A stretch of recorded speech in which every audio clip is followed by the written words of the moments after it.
Hi, I'm Tim. Welcome to Watchbox, and thanks for logging on. If you love this watch, email me, tmosso@thewatchbox.com. It's in the description below. Your purchase and pricing email question line for buying this or any watch you see on any Watchbox platform anywhere. Reach out to me directly for pricing. Email tmosso@thewatchbox.com. Today, we are discussing a Galactico.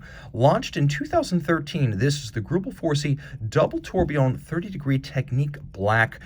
Grade 5 titanium covered in ADLC, or amorphous diamond-like carbon, hugely scratch-resistant, super light, and an award winner, as at the 2011 Concorde Chronometry, scoring 915 points, the Greubel Forsey Double Tourbillon 30-degree was the ultimate amongst some watches entered specifically as chronometry competition timepieces. This watch, as a production piece, won the competition overall against ringer movements tuned by Regular from elite brands. This timepiece then officially the most decorated in the history of the Concorde Chronometry, 915 points, reclaiming the original purpose of the tourbillon, which was to achieve precision in operation. The watch is massive, but only in the voluminous sense. It doesn't weigh that much. The timepiece, 47.5 millimeters in diameter by 17.1 millimeters thick.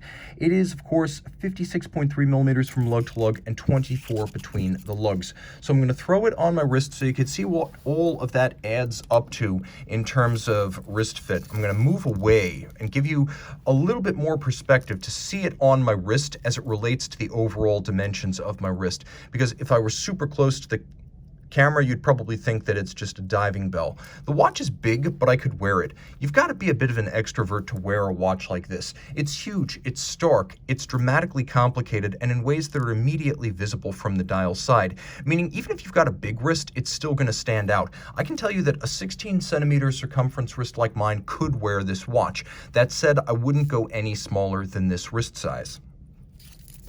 Taking a look at the hardware and the software, Greubel Forsey certainly doesn't short you the leather. As you can see that the cut is thick, well bolstered. It's got a folded edge. It's large rectangular scale, black alligator leather. It's got a monotone stitch, and you can see it uses curved spring bars, so the lugs can be drilled somewhat inboard of their tips for a better fit, and yet the strap can move unimpeded by the case flank. That's what you get with the curved spring bar. Calfskin on the underside. You can see this is a brand new Greubel Forsey factory strap, and the watch includes a matching titanium, satinated, or I should say media blasted, and polished twin trigger double deploying clasp. So that twin trigger ensures that it cannot accidentally pop open, and you can see the text that is used voluminously on Greubel Forsey watches is even present within the clasp.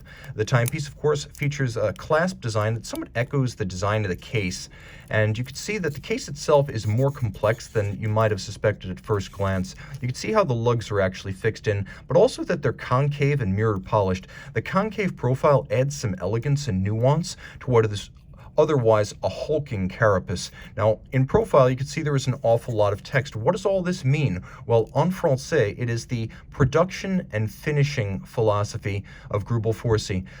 The technology, the fine finish, the savoir-faire, or the know-how, the bienfaiteur, or the quality of building a watch beautifully, all of that along with innovation, that is what you are getting en français. Now, the case also features a rather flat double-stepped bezel that's alternately satinated on its top and polished on its flanks, and you can see that contrast between the satin in the middle and then the inner and outer polished facets. The crown, Greubel Forsey logo, the dial, sapphire, and open. So there's a sapphire track outboard, and we have these white gold indices and Arabic numeral 12. We also have white gold hands, the better to resist oxidation over time. We have not one, but two tourbillon regulator. Now, the inner one is angled at 30 degrees because the average angle of a watch on the wrist, and this has been tested, is 30 degrees. So that is your first quiver arrow, I should say. And so the second quiver arrow, the second bullet in your chamber, to change the analogy, make it a bit more contemporary, is going to be the fact that there are two tourbillons. And because one is angled and one is not, there will be a pirouette, almost gyrating through many different angles with respect to gravity to even out the effect of gravity on the time-telling organ. Now, there's more going on. The outer tourbillon rotates once every 4 minutes, which is why you have this cruciform spoked sapphire indicator and a little scale of 60 seconds.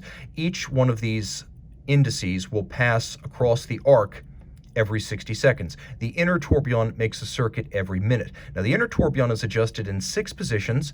It is free-sprung for durability, and it uses an overcoil hairspring, which, because of centered mass, beats concentrically in any position. So that's why, when you add up all of these layered features, this watch is profoundly accurate, dead on, and a chronometry champion. You'll note the hands at center are polished white gold and loomed, so there will be a loom shot. You can also see that there is a power reserve indicator that is just underneath the hour hand, and it is a quadruple stacked barrel manual wind 120 hour power reserve, or 5 days. And you can see as I wind the watch, that power reserve indicator traverses its path. Now, if you want a conventional 60-second scale, you have a scrolling center second type display with a hand at the center rather than at the periphery right underneath the barrels. And again, 4 barrels stacked together, and they are fast barrels. That helps to reduce the variations in torque to the escapement by having fast moving barrels. Now, everything is finished to the highest degree. You can see there are 1, 2, 3, 4 interior angles at the center of the upper bridge of the tourbillon. 5, 6, 7, 8 at the edge. The edge is mirrored in its rounded gentian wood finished angulage, and you can see it lighting up right here from this angle. The top of the bridge is black polished, as you can see. Poly noir, it reflects light only in one direction. From every other angle, black polish. You can see the same is true of every screw on this side of the watch. All of the bridges have immaculate beveling. There are many interior angles, including within the wheels where finished inner circumference and spokes meet. So you have interior angles inside every wheel satinated on its top and bottom, and then beveled internally.